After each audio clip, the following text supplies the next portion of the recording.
We have some breaking news from the NHL. Two NHL teams have parted ways with their head coach. We have some players in trouble with player safety with fines and suspensions. And we're going to take a quick look at some of the teams that have clinched for the playoffs. We'll jump into the latest coming up next. So welcome back to another video here at Top Shelf Hockey. Now, as I mentioned, we have some breaking news from the NHL. We have two NHL teams earlier today that have announced they're parting ways with their head coach, both on expiring contracts, and both teams are heading in a different direction. The Columbus Blue Jackets have officially announced that they're parting ways with head coach John Tortorella. Of course, he's been there for 6 years.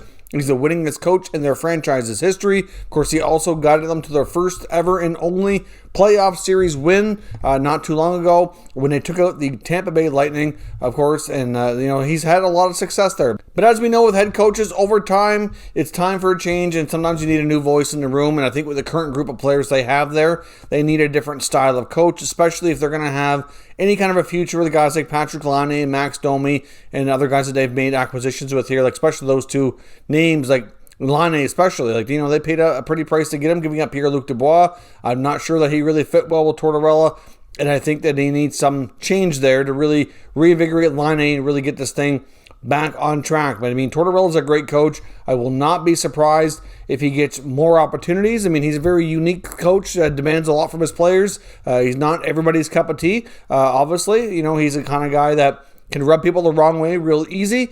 So you have to have thick skin, I think, to deal with Tortorella. But the guys who love him seem to really love him, and the ones that don't really don't. But ultimately, he's had a ton of success in the NHL. If he wants to keep coaching, and right now all indications are that he's not ready to retire, at least from the early word and reports I've seen, that he likely will get opportunities elsewhere. Obviously, there's going to be more vacancies as the season goes along here, and I think he'll get a chance to go somewhere else, depending on where he goes. We're already going to know of a few other vacancies here, so we'll see where Tortorella ends up next. Of course, it was also announced today, and not a huge surprise as well, that the Arizona Coyotes are parting ways with head coach Rick Tocchet after 4 years. Tocchet was a long-time assistant coach with the Penguins, had a lot of success, had other head coaching positions in the past, seemed to have more success as an assistant, but at the end of the day here, I'm just not really sure that Tocchet was really given a real fair shake in Arizona, given what he had to work with for a roster. But ultimately, they have a newer GM there that's been hired in the past season. Most GMs want their own guy, so to speak, and I do expect multiple changes within the organization, not only in the coaching, but in player personnel as well. Obviously, Bill Armstrong has been rumored to be shopping the captain, Oliver Ekman-Larsson, last offseason. Of course, he was approached about a trade. You also seen other names pop up in a rumor mill, even guys like Connor Garland, for example, who's been one of their best players. There's hard to say what moves they make. That doesn't mean that Garland's going anywhere by any means, but it just goes to show that, when a new GM's there with their organization, sometimes they want to do things their own way, and they have their own vision, their own people, and sometimes it's not a great fit for everybody who's already there. But like I said, they've been missing a top center. They've been missing better all-around team, really. This team has struggled to score during Tocchet's entire tenure, and I'm just not sure that it's really a true reflection on his coaching ability with the lack there of success that they've had in the 4 seasons. I know that Rick Tocchet will certainly get other looks from other teams as well. He's a well-respected hockey guy. It may or may not be a head coach. It might be an assistant role. But either way, as long as he wants to continue coaching, I am sure there will be other opportunities that pop up for him. So these are two now free agent coaches. Keep an eye out for as the offseason starts to slowly kick into high gear, especially for the teams that are going to be out of the playoffs. And on top of those teams, we have the Seattle Kraken, of course, who need to name their first ever head coach. There's some other interesting names that have a lot of experience too that are already on the market. We have guys like Bruce Boudreau, you have Gerard Gallant, you have Mike Babcock. There's a lot of well-experienced free agent coaches out there. You add a couple more to the mix, so there's going to be a little bit of a coaching carousel as guys become available. It could be other teams that make moves because they feel an opportunity to upgrade and so on. So we'll see what happens, but not a huge surprise. We've talked about different coaches that are on expiring deals, including these two, as well as Rod Brind'Amour, who is not official yet, but it looks as though he's pretty much got an extension in place, or maybe he has it, just haven't announced it yet. As we mentioned before with Brind'Amour,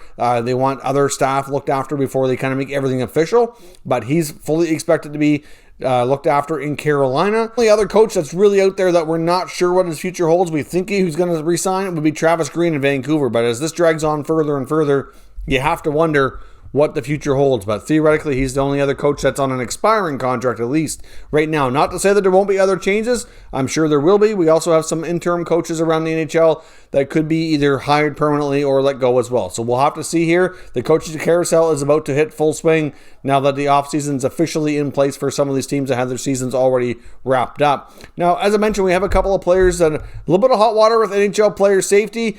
We had Joel Edmundson of the Montreal Canadiens was fined $1,000 for a dangerous trip against John Tortorella in the Habs-Leafs game from Saturday night. Had a hard time trying to find the clip to narrow down what the play was exactly that led to it. I mean, I've seen a few cases that it could have been and didn't look that bad, but at the end of the day, $1,000 is a minor deal, I guess, for some of these players, but still, like, you know, based on what we've seen lately from player safety, it's just really hard to wrap your head around some of the decisions they make, but there's been more of that being done here since we had the Tom Wilson situation. But, you know, either way, I'm not sure there was anything too crazy or dangerous, but, you know, the $1,000 is not the maximum, so clearly they didn't view it to be as bad as it could have been.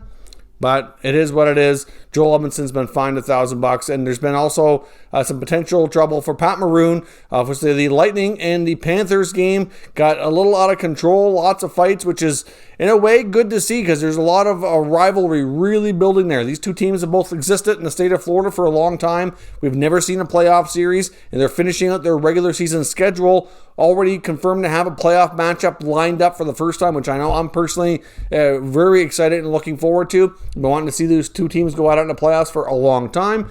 So I think it's going to be a great series. They both had awesome regular seasons. And clearly, these two teams are ready to do battle here. I know the Panthers have had the upper hand slightly in the regular season, but the Lightning are going to have two superstar players conveniently coming back after the regular season ends here into the playoffs. Steven Stamkos and Nikita Kucherov are both expected to be available in round one of the playoffs. I know it's also been reported that Victor Hedman's been playing with an injury that he's going to need surgery for in the offseason. So we'll see if he can get through the playoffs and all that. But clearly with the injuries that they have, you have to wonder how sharp Kucherov and Stamkos are going to be, especially in Kucherov's case where he hasn't played all season. I mean, if they play to their potential, they're going to be able to really give Florida a handful here. And I would say that they'd have the upper hand given the playoff experience and the defending Cup champions and all that kind of stuff. But the injury bug might bite them and might weaken them enough to give the Panthers the upper hand, or would not count them out at all. So Florida's had a real solid season, finally living up to that potential that we thought's been there for the last 2, 3, 4 years, really. So nice to see, and I'm excited to see that rivalry there. But of course, all that rough stuff led to Pat Maroon end up with a hearing here against player safety. So he's likely going to be suspended. I don't think it'll be much. I'm going to say a game, maybe two, but considering where they're at in the regular season, they have play each other one more time. I'm going to say probably one game. But obviously what happened was he was in a bit of a fight here with Brandon Montour. It wasn't a whole real full-scale fight, but ultimately Montour was kind of being escorted to the penalty box. It looked like he mouthed some words at Pat Maroon that he didn't like. I think he called him Fat Pat, to be honest. Based on what I could read lips, I think that's what he said. And even though the linesmen were already involved and everything was cleared up, Maroon jumped through the linesman and ended up roughing Montour up. So that's what his hearing is for. Obviously, once the referees are involved and you break things up, if you kind of get back involved, you can get into more trouble that way. So I don't think it's going to be a whole lot. But like I said, at the very least here, they'll probably sit him out the next game, and then he'll be ready to go for playoffs. But this series is getting ready for a playoff series here that's going to have a lot more rough behavior, so we'll have to see. It could be a real solid series when the playoffs start. Now, that kind of segues into what the last thing I want to touch on today is many of the teams around the NHL have clinched their playoff spots. Really, the only spot left is that number 4 spot in the North that the Montreal Canadiens just seem so hesitant to grab it. I mean, have not been able to get their game together here in the last little while to really secure that spot, although the odds are extremely slim that they lose it. They still need to get even just one more point. Now tonight the Senators and Flames play. If the Senators beat the Flames, then Calgary will not be able to catch up, so they'll be out of it. And I believe the Canucks right now, the best they could do would be to tie Montreal.